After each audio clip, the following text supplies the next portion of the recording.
Stalker, Shadow of Chernobyl. Really makes you think.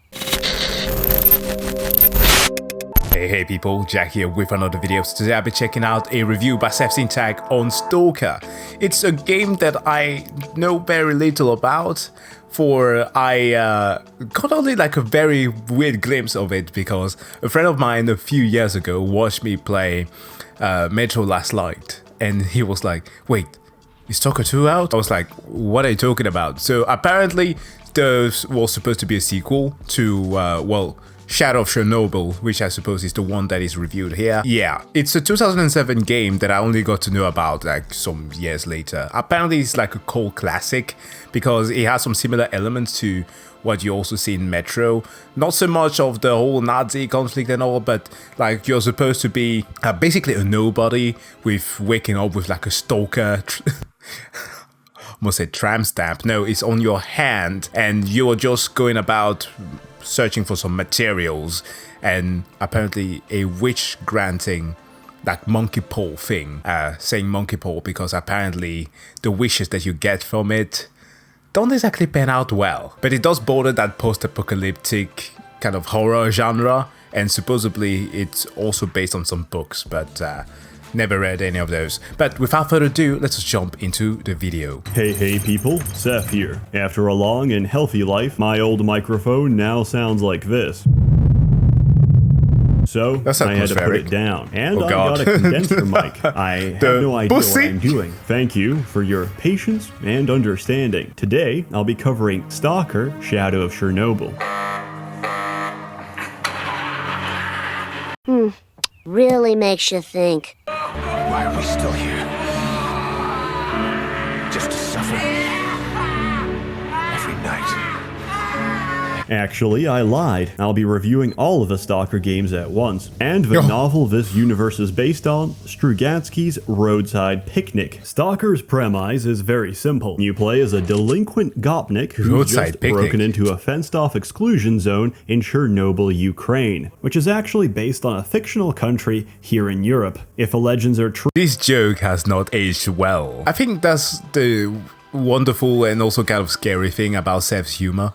It's less of a review of a game, more like, welcome to my TED Talk, where today we'll be diving into the art of dark comedy and also video games. And it's amazing when it gets that uncanny effect when things just pan out to be darker with time. The mythical nation of Ukraine produces most of the bootleg cigarettes and prostitutes we find in Europe today. But everyone knows this is just a fairy tale. However, in this world there was no nuclear meltdown, nor any it looks good for a 27 game. The infallible, benevolent Soviet Union. Instead of nuclear fallout, we have an expanding circle of land where the laws of physics don't apply, filled with all manner of strange anomalies and mutated wildlife that wants to kill you. Why did you come here? No one knows. Thousands of men serving hundreds of interest groups have come before you. What makes your ideology any different? Some claim they want to contain it, others study or even protect it from the outside world. In truth, there is no single rational answer. We have no reason to be here, but we're drawn to it, fascinated by it, and afraid of it. But no matter what, we can't resist its siren call.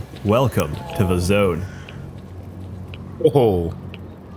The zone, while physical in the games, is more of a metaphorical concept. The zone represents our anxious and often fatal curiosity, our hopes and dreams, I saw that coming. Our darkest desires. Rumors of the zone spread throughout our planet. Talk of mutants, weird events, and bizarre artifacts that defy our understanding begin to haunt everyone's imagination. And of course, the promise of treasure beyond the Netflix movie. Dreams. Stalker is like the discovery of a new world. Everyone wants to go out into the great unknown and give smallpox to the Aztecs, and maybe even leave behind several dozen illegitimate mutant children which now lack a father. This is Seth reminding you that being a deadbeat dad isn't cool, even if your son is a malformed, hideous abomination and an insult to God's earth. Take responsibility and kill him yourself. As for the gameplay itself, it's a sandbox survival shooter, and it plays very tightly for a shooter. Most of the guns feel really good. When you're not shooting, you'll be exploring and investigating the world, avoiding anomalies and trying to get those sweet artifacts that justify the health risk. The zone has its own black market economy of selling artifacts back to governments, research groups, and private collectors. Sadly, you're at the bottom end of this lucrative pipeline. You're like a cocaine farmer in Colombia. Your life is short, miserable, and underpaid, and you're easily replaceable. The average artifact typically goes for about $20 on the black market. Cocaine farming is one hell of a business. I watched some documentaries on it, and the labor force is, yes, indeed replaceable. Barely enough to restock your ammunition and buy some typical Slavic cuisine. Canned tuna, kielbasa, and stale bread. And of course, Monster Energy Zero Ultra, the USSR drink of choice. For added immersion, I recommend eating Stalker cuisine in real life. Luckily, my house has all of the aforementioned dishes. My bread is just a little bit more fragrant than the zone's. For even more immersion, you can try going outside. Who knows what sort of art... SsethTzeentach from 2018. I can't remember what other video that I watched from his that featured the purple dildo. What? It's a weapon in Saints Row, but we aren't in a video game right now. Fact lookalikes you'll find. Oh look, a gravy, and here's a stone blood, and here's a used hypodermic needle. These only appear in the extremely rare Junkie Crack Den anomaly. Where does he live? I remember him saying, well, in his Bloons video that he moved... Yeah, well, at least he lived in the middle of nowhere. I'm going to make the assumption that if this is actually footage of his that he had just put a filter on, that this may have been in like a college dorm during his education days. Because well, my university was pretty close to one of the major hospitals in Copenhagen. So we would find places where they would empty out those needles or syringes. But those are in like concealed containers, you can't just open them. Jesus. How curious. For Westerners, Stalker is a game about surviving a harsh, unforgiving place where there's no one to help or rescue you, human contact is limited, and you're left isolated from the outside world. For Slavs, Stalker is a simulation of everyday life, surviving a harsh, unforgiving place where there's no one to help or rescue you, human contact is limited, and you're left isolated from the outside world. How accurate you want the simulation to be is based on the difficulty you pick. Yes, the 4 genders: Rookie, Stalker, Veteran, and Master. Lowering the difficulty results in more mutations in the people, as they develop genetic adaptations to bullet fire and employment. For this reason, it's completely fine to learn the game on Stalker difficulty, but if you find that firefights take too long, I recommend bumping it up to Master. It's a strange way to do difficulty, but it makes sense once you're comfortable with the mechanics. If you're interested in playing all the games, the natural order would be Shadow of Chernobyl, Call of Pripyat, and then Clear Skies. If you only have time for one of them, play Pripyat. If you want even more, install Call of Chernobyl. It links every game map, and you can play as any faction, including bandits. It also removes almost all English voice acting from the game, which is far more fitting to the atmosphere, as there's many words to describe the average Russian, and bilingual is not one of them. Despite how hostile the zone is, it can also be quite comfy. Sitting around the campfire with other stalkers and listening to them play guitar and tell jokes in Russian is a very pleasant and homey experience, and gives you temporary relief from the choking isolation and dread you'll feel everywhere else. Admittedly though, bandit camps have some of the best music.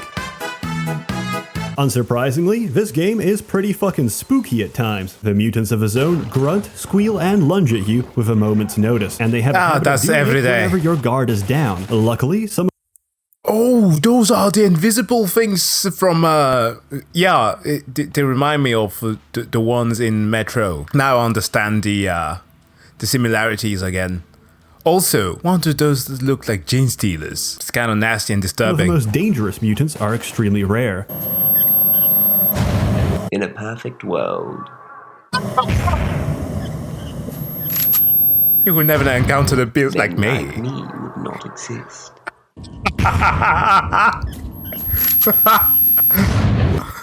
But this is not a perfect world. Oh my god. But surviving an encounter with one of them will leave you shaken and traumatized. Call of Pripyat is the most developed of the free titles. Hunting for artifacts becomes more than just platforming and throwing screws at vibrating pockets of air. You now have different devices to help you spot and locate artifacts invisible to the human eye, which now also appear inside and around the formation of different anomalies. One wrong move and you'll be torn apart, shocked, or incinerated. Luckily, some of the anomalies are much more benign and harmless than others. Mark 1, What the hell? In Call of Pripyat, they also added emissions. Emissions exist to make you shit your pants and disrupt whatever plans you have. Whoa, are those like weather effects that are disturbing the magnetic field? That's... I don't think...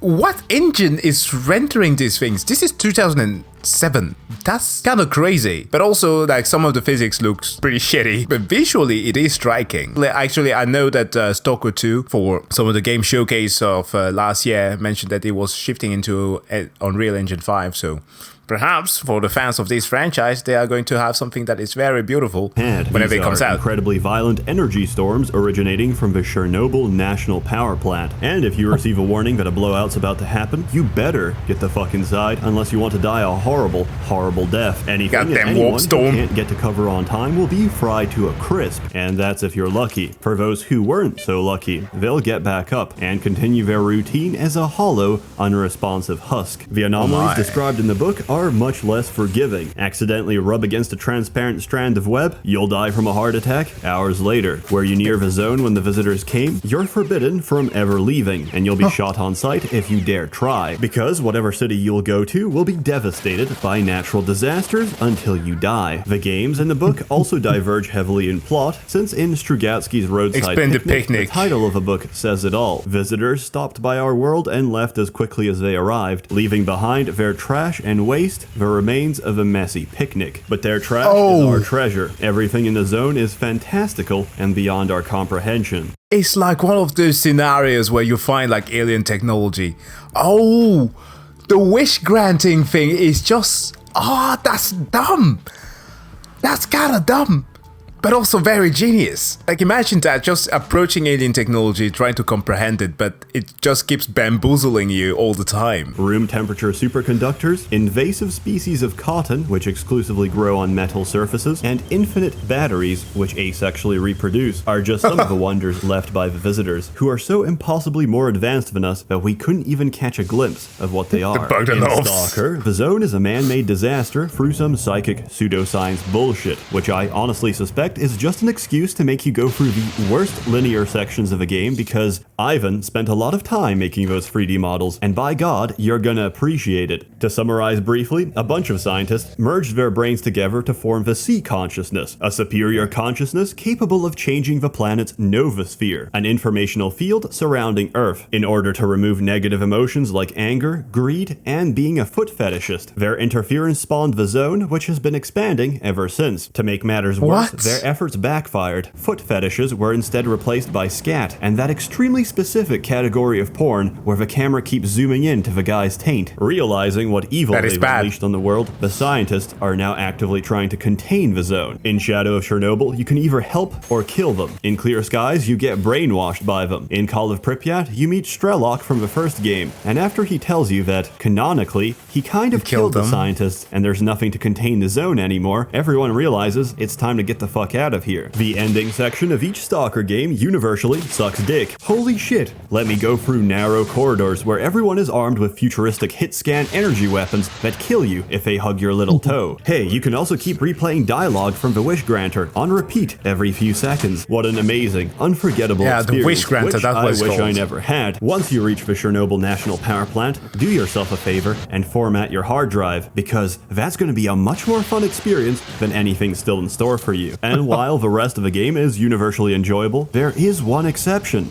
Clear Skies. Most people abandon Clear Skies because it probably has the worst introduction to any game ever made. You start the game and get dumped in a shitty swamp, equipped with guns that can shoot for 3 meters before the bullets enter another quantum reality and vanish forever. At some point, you'll have to leave this shitty swamp. You might be tempted to fight the 2-3 billion bandits that procreate in the warehouses. You might even be tempted to take the exit shown on the map. Both of those will result in your death. Taking the indicated exit will put you right next to a military military cordon where a machine gun will shred you to pieces. No, the correct thing to do is ignore the swamp, enter the cordon, see the machine gun, fuck off back to the swamp, and take the new exit, which is safely north of your original one. If you have the 200 plus IQ necessary to get past that rough beginning, Clear Skies is probably the hardest of the three. The game does not give a shit how much it throws at you, but holy fuck, it has some of the best and most drawn out firefights I've ever experienced Looks in a like single-player it. shooter. Of course, in terms of atmosphere, the first game really set the tone. It's never too much, it's just the right dose of Soviet-era depression bleeding into your senses. Just keep in mind that the base game took a billion patches to actually run stably half the time. Smacking mods on top of that is just asking for trouble. XR Engine is an engine that may work one day and blue screen the next. Its internal XR workings Engine. are a subject of speculation and mystery, even to the Ukrainian computer engineers who Oh, no. originally coded it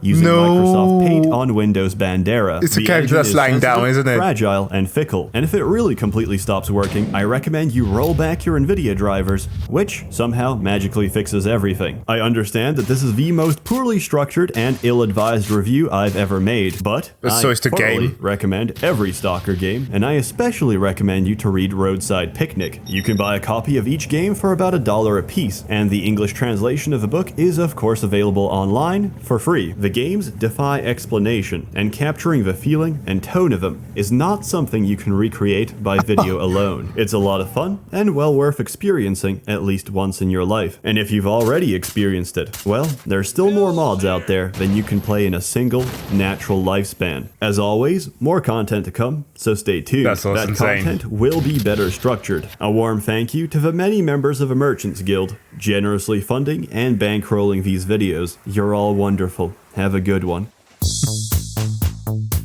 So I see here the Stalker actually had a movie, a kind of Soviet arts movie, well, based on the same thing on the books, supposedly. It came out in 1979. It's pretty cool looking. But imagine that, actually making a game with these kind of things is possible today, right? With Unreal. They could have made everything with all the filters that are needed. Okay, I might want to watch this one. It's kind of intriguing. But like the premise of the game reminds me of the movie Annihilation. I think that I mentioned that in some previous videos before. But the one featuring one of my favorite rappers, Natalie Portman. You shut the up and suck my. In that movie, they have the Shimmer, this thing that came out of nowhere, supposedly alien based, like a comet brought it to Earth, and like is responding to humans as they enter into it. Like it's also like a metaphor of our curiosity as well, the things they want to explore. But also like I think a deep dive into our desires, the things that we want to accomplish, and what we want to deem to be real or not. So like kind of that, I feel the same vibe with this game and or movie. But yeah, that's pretty cool. A pretty cool review from Seth, as always, with the great humor and the absurd descriptions. But with that said, guys, thank you so much for checking out the video. If you liked it, you know what to do. Hit the like and or subscribe button to see more. And if you have any recommendations, please leave them in the comment section below. And I see you guys next one. Bye.